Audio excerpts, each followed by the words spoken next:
إحسان رضي الله عنهم ورضوا عنه رضي الله عنهم ورضوا عنه صدق الله مولانا العظيم وصدق رسوله النبي الكريم ونحن على ذلك لمن الشاهدين والشاكرين والحمد لله رب العالمين۔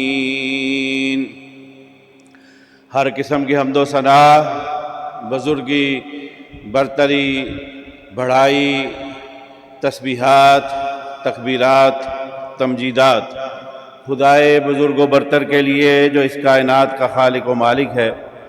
درود و سلام ان گنت لا تعداد بے شمار کروڑہا کروڑ اربہا ارب درود و سلام آقا و مولا حضرت محمد صلی اللہ علیہ وآلہ وسلم کی ذات اقدس پر، جن کی تعلیمات کے سبب آج ہم کلمہ گو ہیں، توحید کی نعمت سے آشنا ہیں۔ گزشتہ خطبہ جمعہ میں بھی اللہ کی توفیق، اس کے فضل اور اس کے احسان سے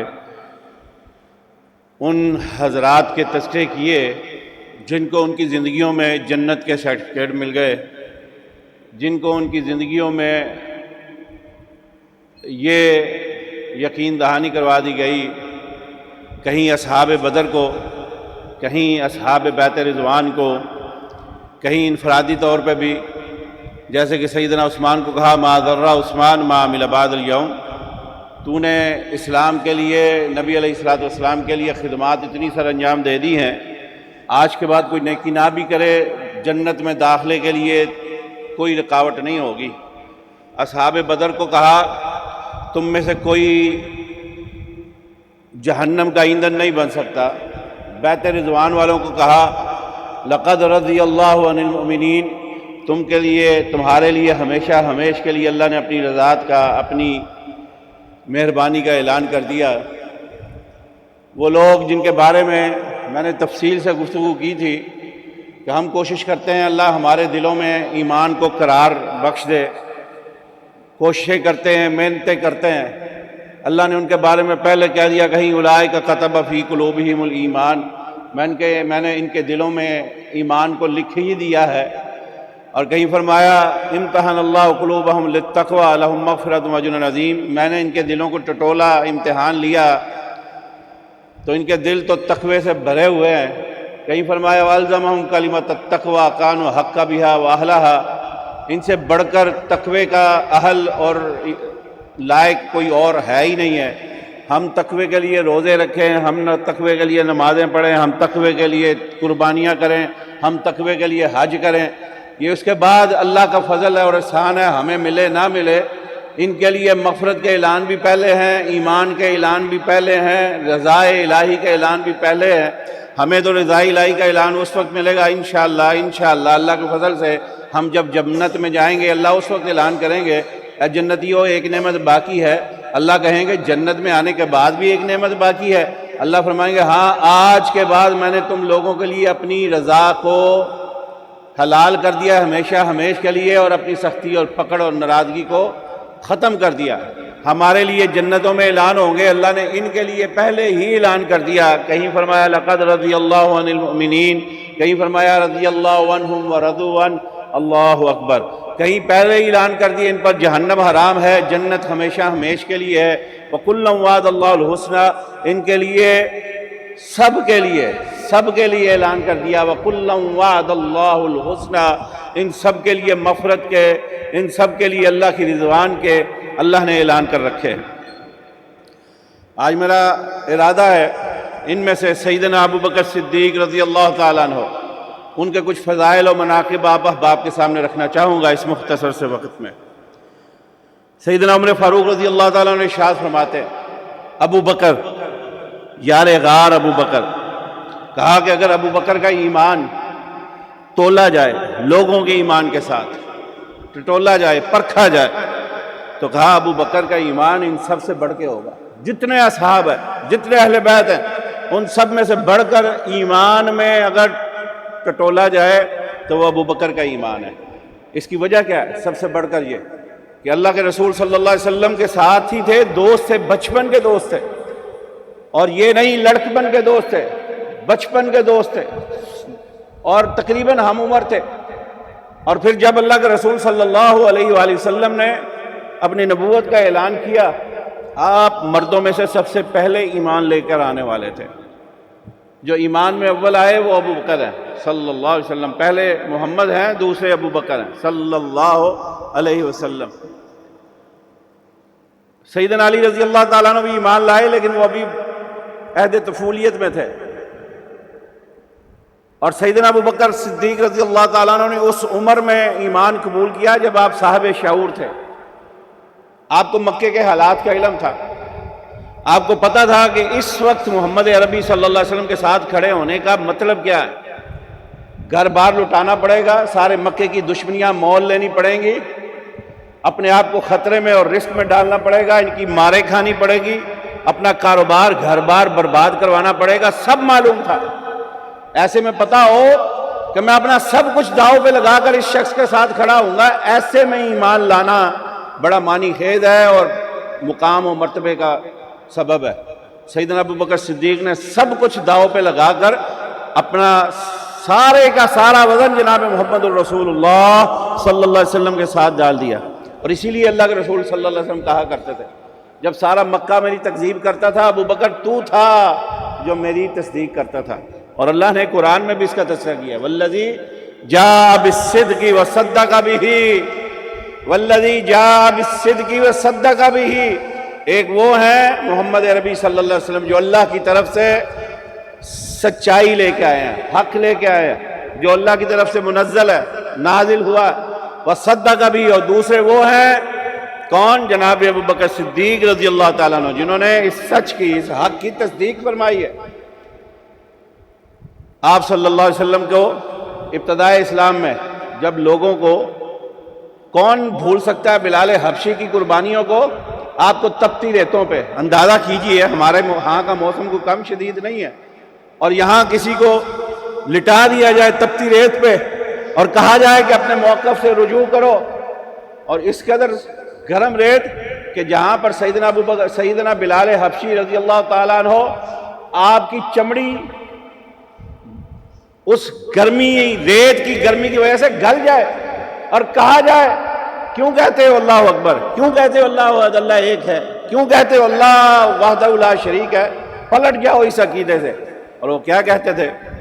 جتنا مرضی مار لو، جتنا مرضی اس گرم ریت پہ لٹا لو، اللہ احد کی صدا پیچھے نہیں ہوگی۔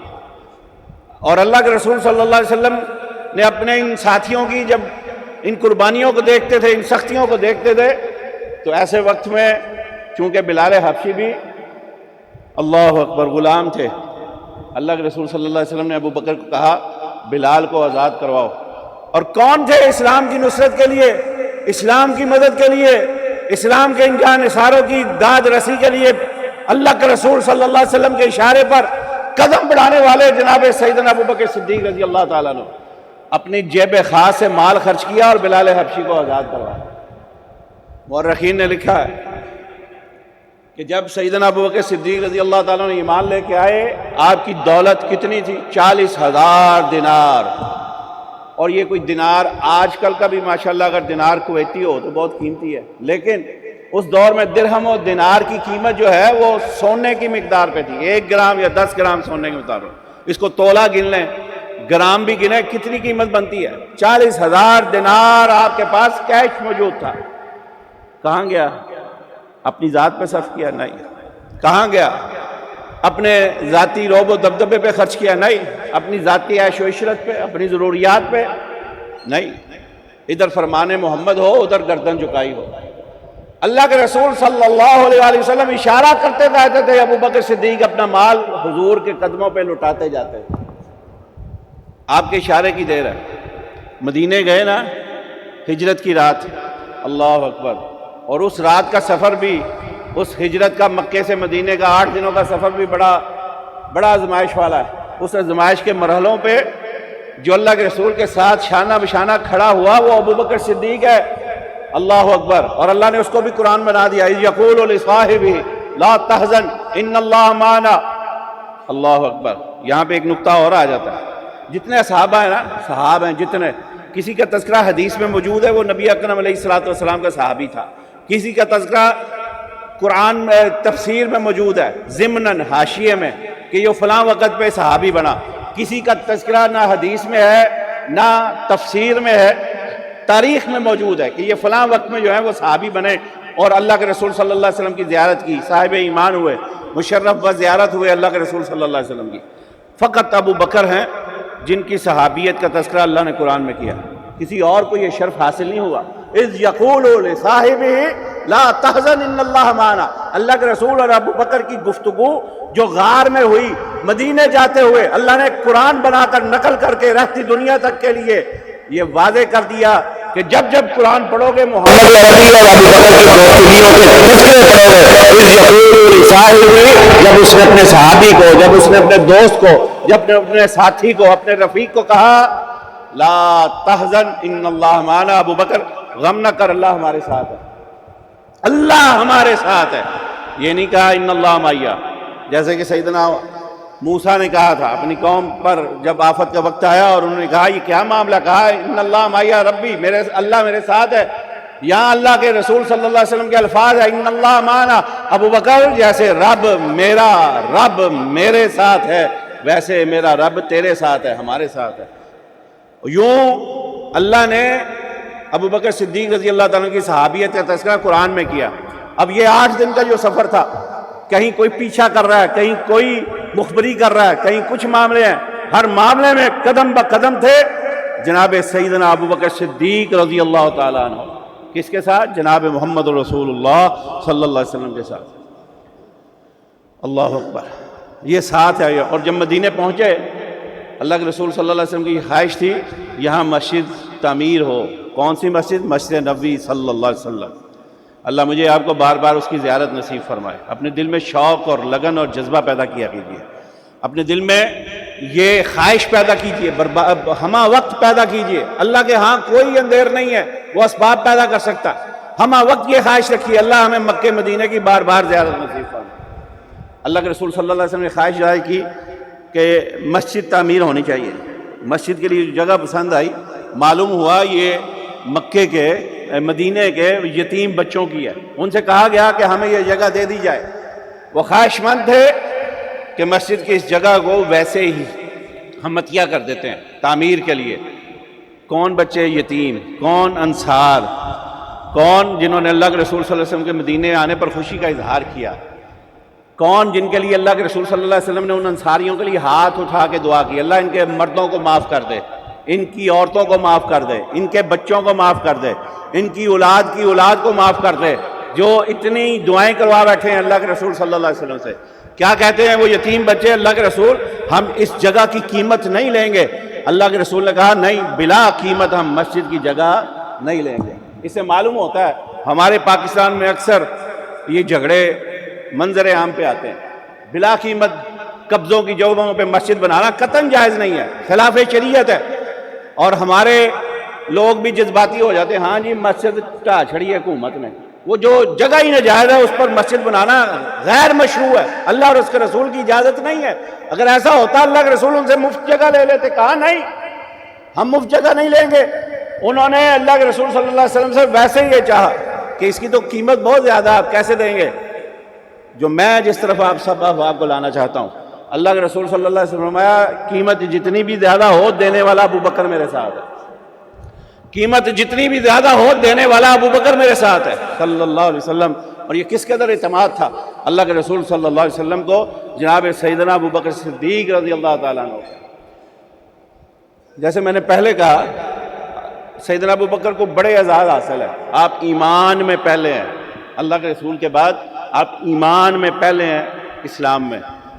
دوسری بات، آپ صحابیت کا تذکرہ قرآن میں آپ کے علاوہ کسی اور کا نہیں ہوا کہ وہ اللہ کے رسول کے صحابی ہیں۔ تیسری بات، میں اور آپ صاحب اولاد ہیں، ایک وقت آتا ہے ہر ایک اپنی اولاد کے معاملات طے کرتا ہے، رشتے طے کرتا ہے، نسبتیں طے کرتا ہے، اور جو کوئی خوش قسمت ہے، خوش نصیب ہے، جس کے لیے کسی بڑی ہستی کی سفارش آئے کہ میں آپ کے بیٹے کا بیٹی کا رشتہ طے کروں گا، اور کسی کے کہنے پہ ہم پھر بڑے فخر سے اور بڑے اطمینان سے بتاتے ہیں کہ میری بیٹی کی نسبت طے کی ہے، فلاں شخصیت نے کروائی ہے اور میں بڑا خوش ہوں، صدقے جاؤں ابو بکر تیرے نصیب پر تیری بیٹی کا رشتہ اللہ نے آسمانوں پہ طے کیا۔ یہ اعزاز اور فخر بھی یہ مقام اور مرتبہ بھی سیدنا ابوبکر صدیق رضی اللہ تعالیٰ عنہ کو حاصل ہوا. اور کیسے اللہ کے رسول صلی اللہ علیہ وسلم نے خواب دیکھا کہ آپ کو ایک ریشم کے رومال میں لپٹی ہوئی ایک گڑیا پیش کی گئی، اور جب اس کے چہرے سے آپ نے پردہ ہٹایا تو سیدہ عائشہ صدیقہ رضی اللہ تعالیٰ عنہ کا چہرہ تھا. اور وہ پیغام تھا اللہ کی طرف سے کہ عائشہ کو اپنے عقد میں لیجیے، اپنے نکاح میں لیجیے. اور اس کا مقصد کیا تھا؟ سیدہ عائشہ کو آپ کے نکاح میں لانے کا مقصد کیا تھا؟ چونکہ اسلام مکمل ضابطہ حیات ہے، ہماری زندگیوں کا کوئی گوشہ ایسا نہیں ہے جس میں اسلام نے رہنمائی نہ کی ہو. اسی طرح ازدواجی زندگی اسلام کی تعلیمات میں سے ازدواجی زندگی کی تعلیمات بھی وہ ایک بہت بڑا چیپٹر ہے، بہت بڑا حصہ ہے. اگر ہم اس چیپٹر کے حوالے سے اسلام میں تعلیمات نہ ہوتی تو شاید آج طہارت اور پاکیزگی کے بہت سے مسائل آج تک ہم تک نہ پہنچے. اور اس کا سبب اور ذریعہ کون بنی؟ ہماری ماں ام المؤمنین سیدہ عائشہ صدیقہ رضی اللہ تعالیٰ عنہ. کیونکہ آپ کے حرم میں تھیں، آپ کے عقد میں آئی، آپ کے نکاح میں آئی، اس لیے ازدواجی زندگی کے بہت سے مسائل جو آج امت کے لیے رہنمائی کا ذریعہ ہے، سبب ہے طہارت اور پاکیزگی کے حوالے سے، وہ سب احادیث جو ہیں اس کا ان مسائل کا حل کس وجہ سے ہے، وہ ہم تک کیسے پہنچے ہیں؟ ہماری ماں ام المؤمنین سیدہ عائشہ صدیقہ رضی اللہ تعالیٰ عنہ، کہ وہ چونکہ اللہ کے رسول صلی اللہ علیہ وسلم کے عقد میں تھیں، اس لیے وہ انہوں نے امت کو بتایا، یا اللہ کے رسول صلی اللہ علیہ وسلم سے پوچھ کے امت کو بتایا.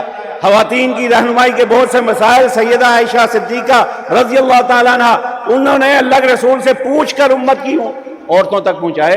اگر یہ واسطہ نہ ہوتا تو آج امت کی عورتوں اور دیگر مردوں کے لیے بہت سے مسائل کھڑے ہوتے. اشارتاً عرض کروں گا، وجوب غسل کا ایک بہت بڑا مسئلہ تھا جس پر صحابہ میں اختلاف پیدا ہوا. اس اختلاف کو حل کرنے والی ہماری ماں سیدہ عائشہ صدیقہ رضی اللہ تعالیٰ عنہ تھی کہ ان سے پوچھا گیا کہ یہ معاملہ کس طرح ہے. وجوب غسل کے حوالے سے انہوں نے امت کی رہنمائی کی کہ اللہ کے رسول صلی اللہ علیہ وسلم کا حکم یہ ہے، طریقہ یہ ہے، عمل یہ ہے کہ وجوب غسل کی وجہ سے یہ معاملہ ہے اور یوں غسل واجب ہو جاتا ہے. اللہ کے رسول صلی اللہ علیہ وسلم کی پاک بی بی، آپ کی پاک اہلیہ جناب سیدہ عائشہ صدیقہ رضی اللہ تعالیٰ عنہ، آپ کا عقد میں آنا یوں امت کے لیے احسان ثابت ہوا. اور یہ رشتہ کس نے طے کیا؟ یہ عقد کس نے طے کیا؟ یہ اللہ نے آسمانوں پہ طے کیا. یہ ابوبکر صدیق رضی اللہ تعالیٰ عنہ کی بہت بڑی شان ہے، آپ کا مقام اور مرتبہ ہے. اور پھر اسی طرح میں نے شاید گزشتہ جمعے بھی تذکرہ کیا تھا سیدنا ابوبکر صدیق رضی اللہ تعالیٰ عنہ کا کہ آپ غزوہ تبوک ہے اور اللہ کے رسول صلی اللہ علیہ وسلم نے اعلان کیا چندے کا، لاؤ اسلام کی نصرت کے لیے، جہاد کے لیے جو کچھ ہے لے کے آؤ، جو پیش کرنا چاہتے ہو لے کے آؤ. سیدنا عمر فاروق رضی اللہ تعالیٰ عنہ، آپ نے اپنے گھر کا سامان دو حصے کیا، ایک حصے لے کے آئے، آدھا چھوڑا ہے آدھا لے آئے، اور پوچھا اللہ کے رسول صلی اللہ علیہ وسلم نے، عمر کیا لے کے آئے؟ کہنے لگے اللہ کے رسول صلی اللہ علیہ وسلم جو کچھ تھا گھر میں آدھا آپ کے قدموں تلے ڈھیر کر دیا اور آدھا گھر والوں کے لیے چھوڑا ہے. عمر کہتے ہیں اس دن کوانٹٹی میں سامان زیادہ ہوگا، کہتے ہیں اس دن میرے خیال میں آیا ابو بکر، اے عمر تو نے بڑی کوشش کی ہے ابو بکر کو پیچھے چھوڑ دے عمل میں، لیکن تو کبھی کامیاب نہیں ہوا. آج ابو بکر کو تو نیکی میں پیچھے چھوڑنے کی پوزیشن میں آ گیا ہے. کہتے ہیں ابھی میں سوچ رہا تھا، دل میں ابھی سوچ رہا تھا. ابو بکر صدیق رضی اللہ تعالیٰ عنہ سامان لے کے آ گئے. اللہ کے رسول نے پوچھا ابو بکر کیا لائے ہیں؟ ہائے ابو بکر کیا لائے؟ کہنے لگے اللہ کے رسول صلی اللہ علیہ وسلم جو کچھ تھا گھر میں سب آپ کے پاس لے آیا ہوں، جو کچھ تھا گھر میں سب آپ کے پاس لے آیا ہوں. گھر کیا چھوڑ کے آئے ہو ابو بکر؟ اللہ کے رسول صلی اللہ علیہ وسلم نے پوچھا اپنے ساتھی سے گھر کیا چھوڑ کے آئے ہو؟ کہنے لگے آقا اللہ اور آپ کی محبت کے سوا گھر کچھ چھوڑ کے نہیں آیا، جو کچھ تھا آپ کے قدموں پہ ڈھیر کر دیا ہے. عمر کہنے لگے اے عمر کوئی نہیں دنیا میں جو ابو بکر کو اس کی نیکیوں میں پیچھے چھوڑ سکے، دنیا میں کوئی ایسا ہے ہی نہیں جو ابو بکر کو نیکیوں میں پیچھے چھوڑ سکے. اور یہی وجہ ہے اللہ کے رسول صلی اللہ علیہ وسلم کو ابو بکر پہ اتنا اعتماد تھا، جہاں جاتے تھے ابو بکر ساتھ ہوتے تھے. اور اللہ کے رسول صلی اللہ علیہ وسلم کی زبان مبارک سے یہ الفاظ نکلتے تھے. آپ کا پکا وفد ہوتا تھا. سب کو معلوم تھا کہ جہاں اللہ کے رسول کو ڈھونڈنا ہو وہ وہیں ہوں گے جہاں ابو بکر عمر ہوں گے. جہاں ابو بکر عمر ہوں گے وہیں اللہ کے رسول ہوں گے. اور خود اللہ کے رسول صلی اللہ علیہ وسلم کے زبان مبارک سے یہ الفاظ نکلا کرتے تھے: میں اور میرا ابو بکر اور عمر، میں اور میرا ابو بکر اور عمر جائیں گے، میں اور میرا ابو بکر اور عمر آئیں گے. کوئی دعوت پہ بلاتا تو آپ فرماتے میں اور میرا ابو بکر اور عمر آئیں گے. یہ اعتماد کا عالم تھا اللہ کے رسول صلی اللہ علیہ وسلم کو ان حضرات صحابہ کرام رضوان اللہ علیہم اجمعین پہ. اور پھر اللہ کے رسول صلی اللہ علیہ وسلم کے جو آخری دن تھے، ان دنوں میں آپ کی ذمہ داریاں جو تھیں امامت کی، اس کو نبھایا کس نے؟ عام لوگ یہ سمجھتے ہیں کہ شاید یہ آخری دنوں میں ہی ابو بکر صدیق رضی اللہ تعالیٰ عنہ نے امامت فرمائی. ایسا نہیں ہے. اللہ کے رسول صلی اللہ علیہ وسلم ایک اور دفعہ، آپ یعنی اس وقت صحت مند تھے، آپ کی غیر حاضری میں اگر امت کی امامت کا شرف حاصل ہوا تو وہ سیدنا ابو بکر صدیق رضی اللہ تعالیٰ عنہ کو تھا. اور اس کا معاملہ یوں ہے، اللہ کے رسول مسجد میں نہیں تھے، نماز پڑھائی کس نے؟ سیدنا عمر فاروق رضی اللہ تعالیٰ عنہ نے. اور معلوم ہوا اللہ کے رسول صلی اللہ علیہ وسلم کو کہ میری غیر موجودگی میں نماز پڑھائی ہے عمر فاروق نے. اللہ کے رسول صلی اللہ علیہ وسلم نے کہا یا اللہ، ایسا تو اللہ بھی نہیں مان رہے، اور کرنا کیا ہے؟ جاؤ ابو بکر کو کہو وہ امتیوں کو نماز پڑھائے.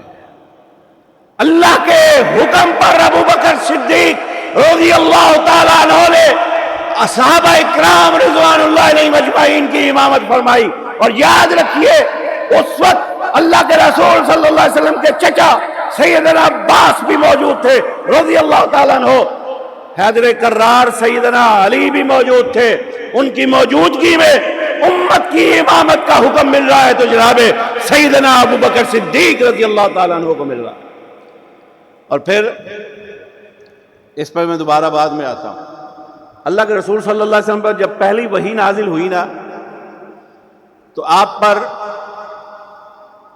اس کیفیت میں گھبراہٹ جب طاری ہوئی آپ واپس آئے.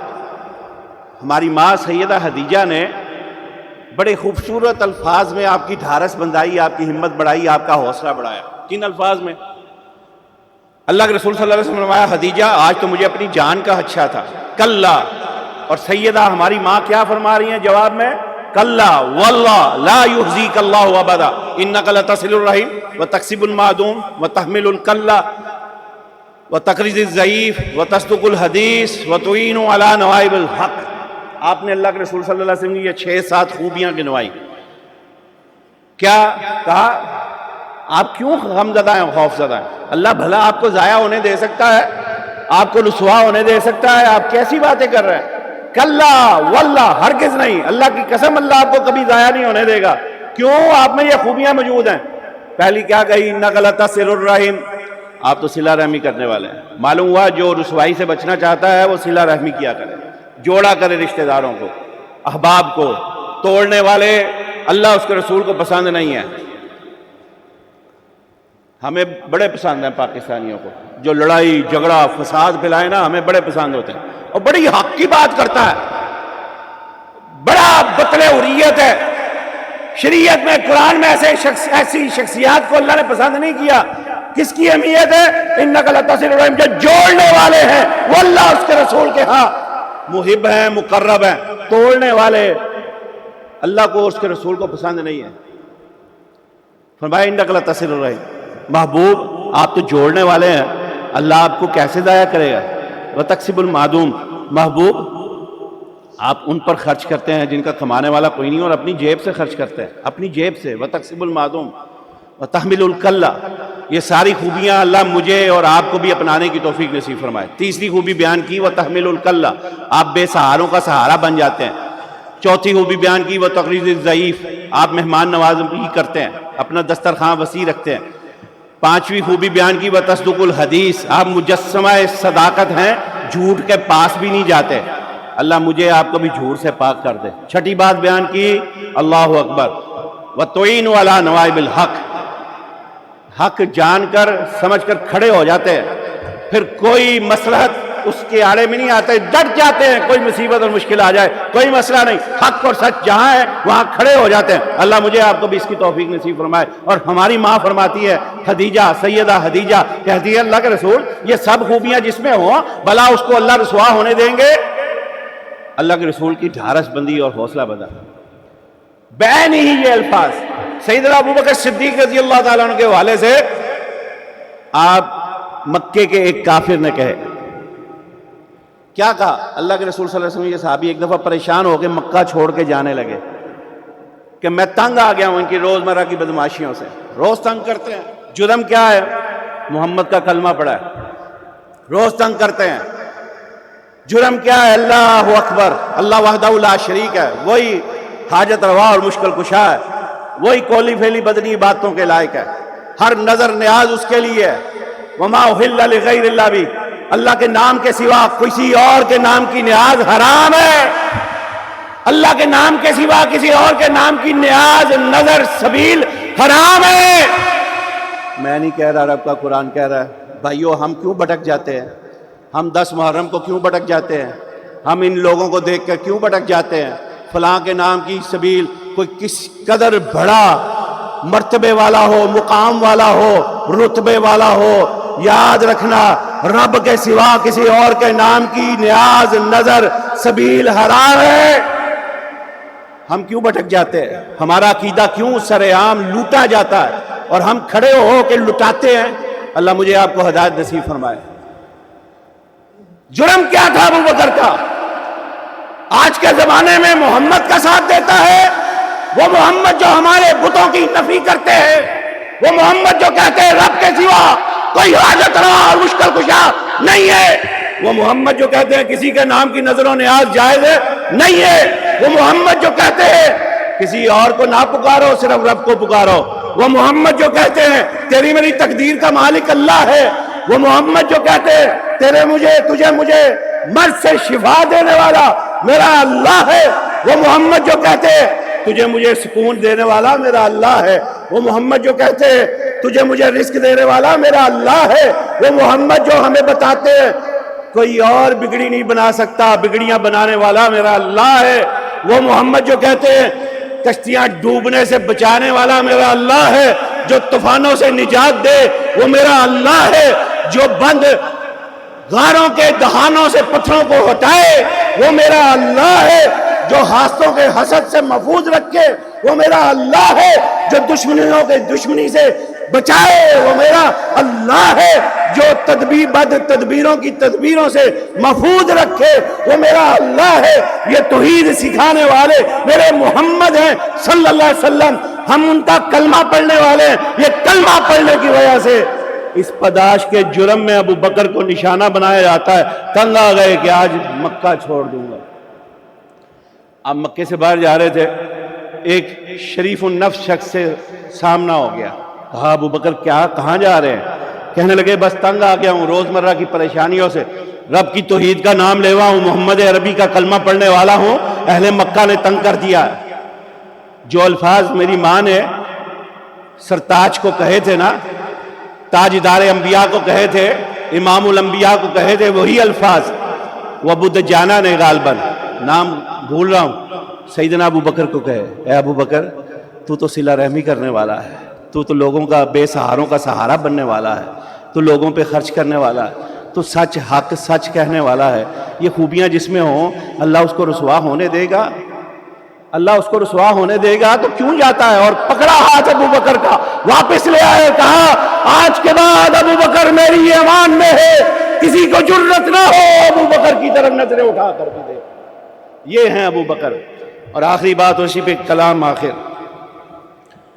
سیدہ عائشہ پر جب تہمت لگی نا، اس تہمت میں کچھ مسلمان بھی بیچارے پراپیگنڈے کا شکار ہو گئے، اور اس میں سیدنا ابو بکر صدیق کا قریبی رشتہ دار بھی تھا مستہ، وہ بھی پراپیگنڈے کا شکار ہو گئے۔ وہ کمزور مالی حالت تھی اس کی، سیدنا ابو بکر صدیق اس کا خرچہ لگایا کرتے تھے، ہر مہینے اس کو اس کی گزر بسر کے لیے جتنا خرچہ تھا وہ سیدنا ابو بکر صدیق دیا کرتے تھے۔